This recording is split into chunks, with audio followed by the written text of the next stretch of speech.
Hey, what's up, everybody? This is Matt Simpson here from Whitewater Christian Service Camp, and I would like to welcome you all to the very first edition of WCSC TV.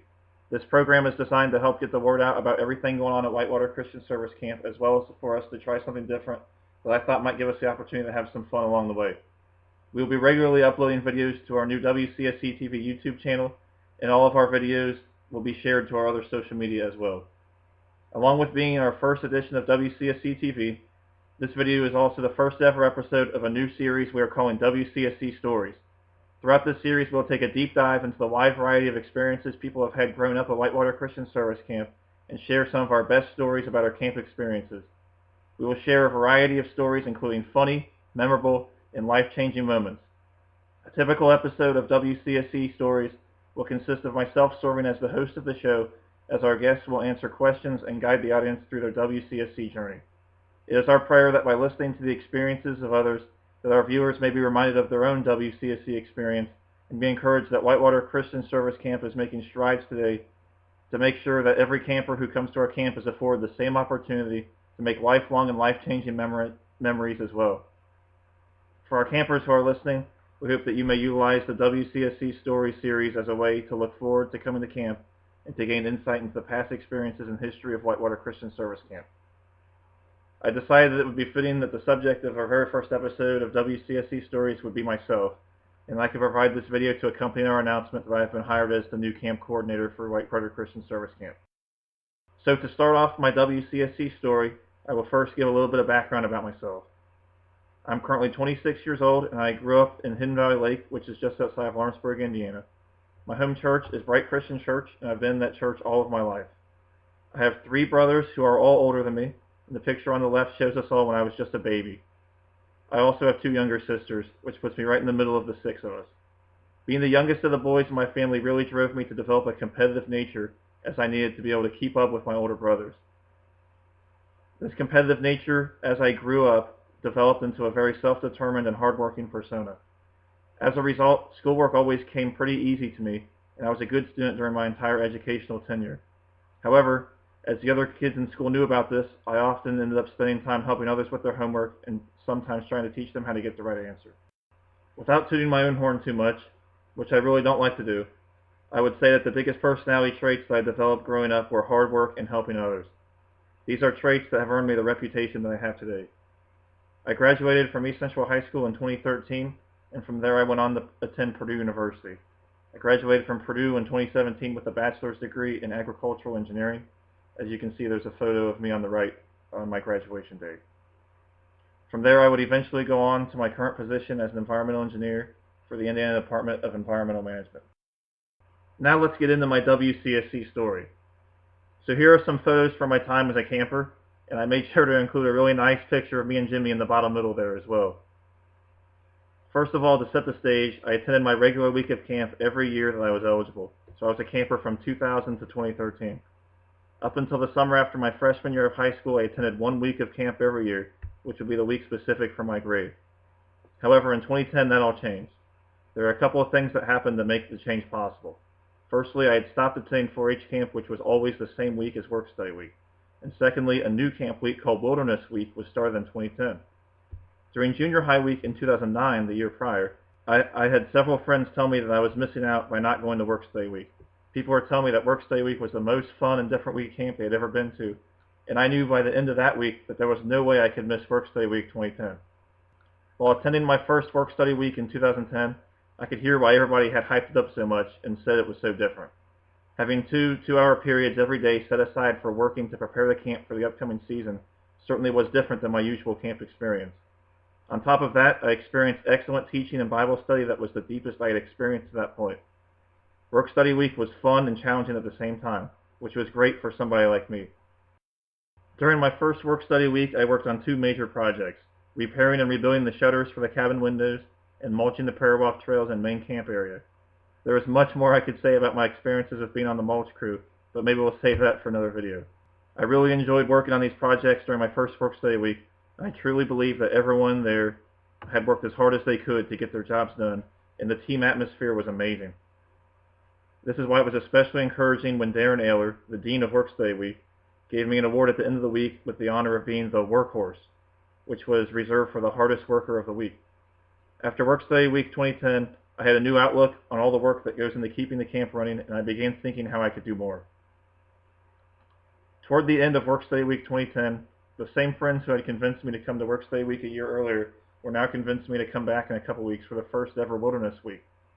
Of course, I followed their recommendation, and I am forever glad that I did.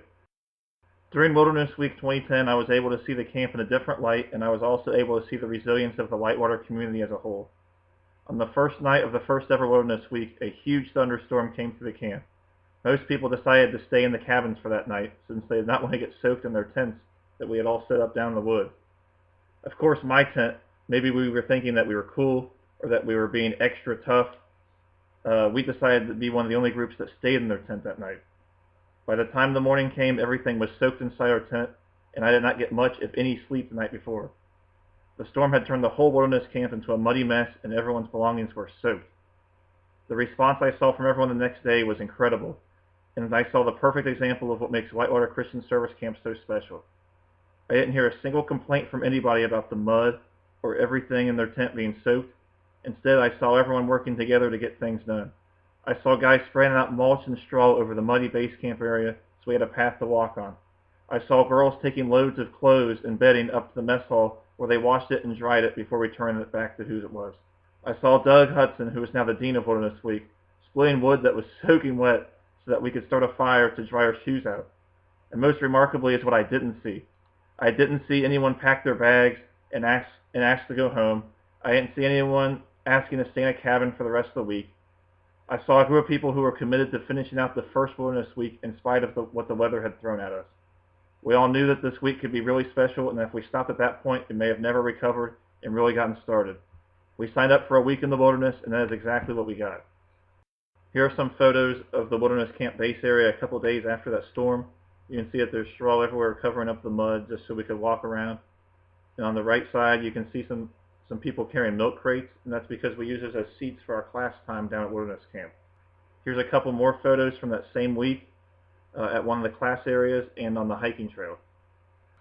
So the 20 season was the first time I attended more than 1 week of camp, and I ended up spending 3 weeks at camp that summer. Summer 2010 truly laid the groundwork for my future at Whitewater Christian Service Camp. While I realize I haven't even gone through my entire timeline as a camper yet, it's important for me to highlight that those weeks that I attended during summer 2010. Those 2 weeks truly changed how I viewed the camp and made me fall in love with WCSC even more. Moving on to summer 2011 is where things get really crazy. I came into the 2011 camp season expecting to attend those same 3 weeks of the camper as I did in 2010. However, following Work Study Week 2011, I spoke with the camp coordinator at that time, Neil Stewart, and suggested that I stay at the camp the next week to help set up Wilderness Week, which was the week after that. Neil agreed, and that moment really set things into motion. Long story short, I ended up attending every week of camp that summer, being a camper during the weeks for folks my age, and helping out wherever I could during the weeks of camp for younger kids. The next 2 summers would follow suit, and by the time I started college in 2013, I had attended every week of camp for 3 consecutive complete camp seasons, which I don't think anyone else has ever done at that age without living at the camp. As you can see on the screen, these are all of the camp weeks that I attended as a camper, so if you were at any of these weeks, maybe you will remember me. I share this list to emphasize the increased camp week opportunities for our campers as they get older. As you can see, over half my weeks as a camper took place while I was in high school, even though I came to camp every year before them. So I encourage all of our campers to try out Work Study Week and Wilderness Week.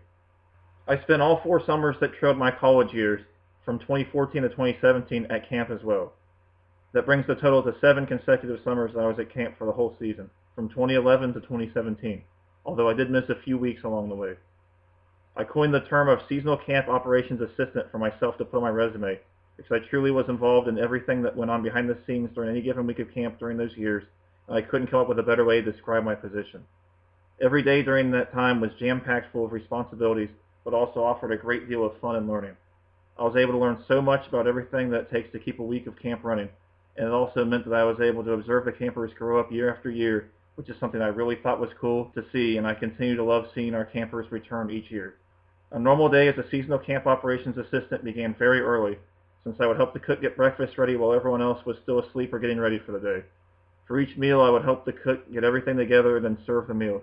This meant that I was pretty much always eating last, but that came with the added benefit of being able to take as much food as I wanted for my first plate. After each meal, I would clean up the mess hall and take the trash out. Between meals, I would perform odd jobs around the camp, which there never seemed to be a shortage of, whether it was running the weed eater tree in the swimming hole, pest control, a project down at Wilderness Camp, fixing stuff, anything.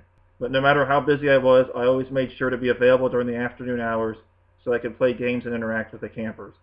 I especially spent a lot of time playing basketball, and I even had a bit of a reputation as a shooter due to my notorious three-point shots from the corners and my wacky long-distance shots that I could make. Other typical duties I had included running the snack shack, making a campfire each night, and staying up late to get all the lights out and get the gate closed. While the days were long and the work could be tiring, all of the effort was worth it to make sure that the camp could run smoothly and we could focus on teaching our campers God's Word and building relationships with one another. Also, I'd be lying if I said it was always hard work all the time. I had a lot of opportunities to have a ton of fun and also do a bunch of silly stuff.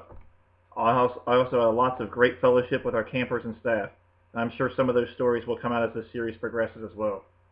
After my 7 summers of full-time camp, I was nominated to join the camp executive board as a trustee. In November 2017, I was elected. During my first meeting as a trustee in January 2018, the secretary position had been vacated, and I was chosen to fill that role, which I served until being appointed the camp coordinator in January 2021. Now, as the camp coordinator, I am taking all of my experience with Whitewater Christian Service Camp to find ways that we can improve and grow the camp, as well as to continue doing the things that we are great at. The photo on the left is from one of the many work days that I've participated in. At this particular work day, we had a great group of young folks show up and get a lot of work done. We really enjoy seeing the young people staying involved with the camp, as these are the people that will be carrying Whitewater Christian Service Camp into the future. Also, a shout out to Cole in the photo on the right for winning the Matt Simpson Award at Junior High Week 2019. Here are some more pictures of me at the camp, and for the record, I will say that bass was much larger than this photo makes it look. So that brings us all up to speed on an overview of my Whitewater Christian Service Camp journey. I've already shared some stories along the way. Now let's move on. I'm going to go over a list of some of my top Whitewater Christian Service Camp memories. These experiences are in no particular order, and I've just selected from my memory based on some questions that will be recurring through different episodes of the Whitewater Christian Service Camp Stories series. So let's get into it. What is your earliest Whitewater Christian Service Camp memory? And just to clear it up, me driving the lawnmower down the camp driveway is not it. I chose this photo as a metaphor for me taking a trip down memory lane as I made this video. The earliest camp memory that I can think of is from First Chance Camp, so it was either in 2002 or 2003. I recall going on a hayride in the field behind the camp, and at one point I asked Merle Hutchinson why the hay bales in the field were wrapped in white plastic. Merle told me and the others that these were actually giant marshmallows. I'm not sure whether we believe that or not. What is your favorite part of camp, and what are some of your favorite specific memories about it? As I know that many others would agree with me on this one, my favorite part of the day is the campfire service. The overall experience of campfire creates an incredibly powerful worship experience where we can have fun and sing songs, and then followed up with serious and powerful messages and testimonies being delivered. I have given a fair amount of campfire messages throughout the years, but if I had to pick my favorite one, it would be my message that I gave at Wilderness Week 2017. The group of kids at that week were many of the same ones that I had seen grow up for several years, all the way from elementary school up to junior high or high school, and I was especially determined to deliver a message that let these campers know that watching them grow up had been such an important part of my life, and I wanted them to avoid making some of the same mistakes that I had. The purpose of my message was to deliver the long-time Whitewater Christian Service Camp saying that it only takes a spark to keep a fire going, and how important the camp has been for me to keep reigniting that flame over the years. Also, the last campfire of the week has also been a special time, so I would always make sure to make the fire huge for the last night. As you can see in this picture, this is a good example of one of those fires. Another thing about the last campfire I really like doing is that we would sing It Only Takes a Spark on the last night of Workday Week and 5th and 6th grade week. During the song, everybody gets a chance to figuratively pass around sparks to those who have impacted their week, and there are always lots of hugs, laughing, and tears. Here on the left, you can see our new campfire area, which is next to the lake, and on the right is the Wilderness Camp campfire area. During Wilderness Week, the campfire area is a focal point of the entire base camp, and it's used for cooking meals, hanging out around during the day, and for the end of the day campfire service. Tell us about your favorite mischievous moment at WCSC. As many of you know, the only types of pranks that I will do are ones that are totally harmless. I remember back during 3rd and 4th grade week, the boys would go over to the girls' cabins one night after lights out, and we would sing to them, and then the girls would return the favor by singing to the boys from the driveway. This is the type of mischief that I enjoy. My personal favorite that I orchestrated, which I did several times back in the day, was to dump buckets of water on the campers from the snack shack roof while they were waiting in line for their snacks. Since the campers would already be dressed for swim time anyway, they would usually be in good spirits about it, and the prank was totally harmless. What is your overall favorite memory at Whitewater Christian Service Camp? My favorite memory at Whitewater Christian Service Camp is when I was baptized on October 23rd, 2011, at the end of the very first ever work-study weekend. Usually when someone is baptized at Whitewater Christian Service Camp, we do it in the swimming hole. But since the camp was being winterized, the swimming hole was empty. Neil Stewart looked at me and asked if I would be okay with doing it in the lake, and so I was baptized by Neil in the lake out by Vespers. Here's some pictures from that day. The 2011 summer camp season was my first full summer that I spent at Whitewater Christian Service Camp, and so it was very influential in my decision, but I had delayed stepping forward since I was too nervous. When I saw that this weekend was announced, I knew that this was the opportunity I needed to take to step forward. And although I still waited until the Sunday morning church service that we had in the mess hall, and I can still remember how convicting the sermon was that Dare Nail delivered that morning, but I had finally made a decision to follow Jesus, and even though the water was so cold, it felt so very good. I think I was the first person to be baptized in the lake for many years and remain the most recent person to do so. What were some of your favorite activities as a camper? As I mentioned before, I spent a lot of time playing basketball at Whitewater Christian Service Camp in order to perfect my smooth three-point shots. At work study week every year, knockout is usually the game of choice rather than a regular basketball game. I created a catchphrase for myself when we would play knockout that I would say "no mercy" before shooting, and I would just get somebody out rather than giving them a few chances before I would put in a layup. I was even called Merciless Matt by some campers and staff. Besides basketball, I also had a lot of fun playing 9-square and ultimate frisbee throughout the years. And I do apologize to all the campers I've spiked on a 9-square, but I promise that there will be more to come in the future. One year at 6th and 7th grade week, we played flag football almost every evening, and I had so much fun with it. We played with a Nerf football, so some of the catches people made were SportsCenter top 10 worthy. Of course, there was no way I could make without mentioning the big ball soccer. I was first introduced to this game at work study week in 2010. There was not a camera trick going on in this picture, just so you all know. The ball was about 8 feet in diameter, and you needed teamwork to get it into the goal. Not to mention that if you hit it hard enough, you could just flatten the people on the other side of it. I had a lot of fun hitting this ball as hard as I could. When were you the most nervous at camp?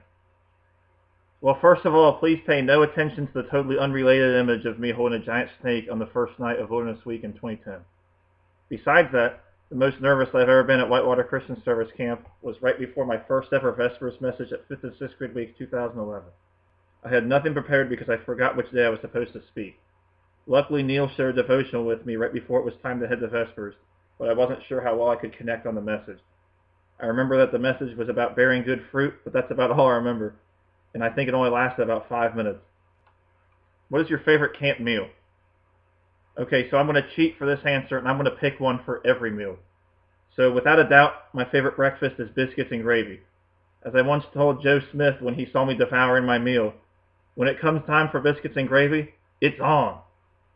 My favorite lunch, which I know is also a popcorn choice here, is the chicken strips with mashed potatoes and gravy.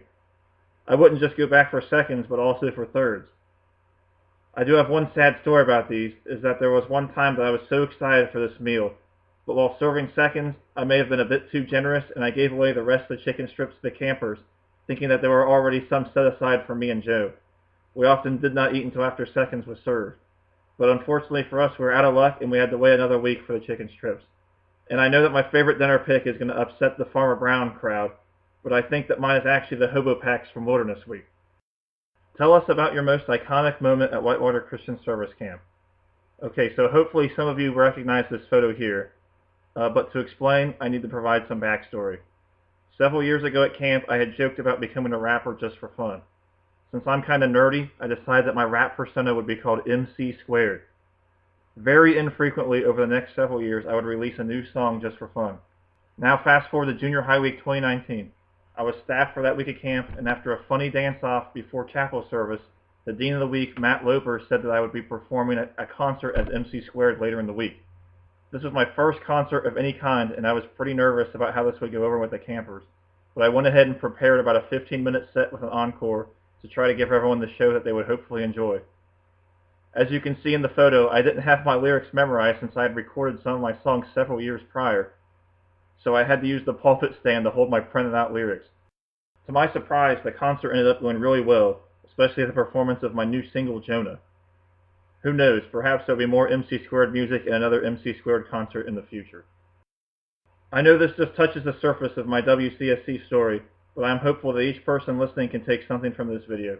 Hopefully this video gives you all a better understanding of who your new camp coordinator is and my own history with the camp. As I begin my time as a camp coordinator, I will continue to add to my Whitewater Christian Service Camp story. I am planning to have additional episodes of WCSC Stories available in the near future, and we have several other ideas for WCSC TV going forward. Keep your eyes out for more updates about the 2021 events at Whitewater Christian Service Camp coming soon. Thank you all for watching, and we look forward to seeing you all as we approach the 2021 summer camp season at Whitewater Christian Service Camp. Thank you, and enjoy the rest of your day.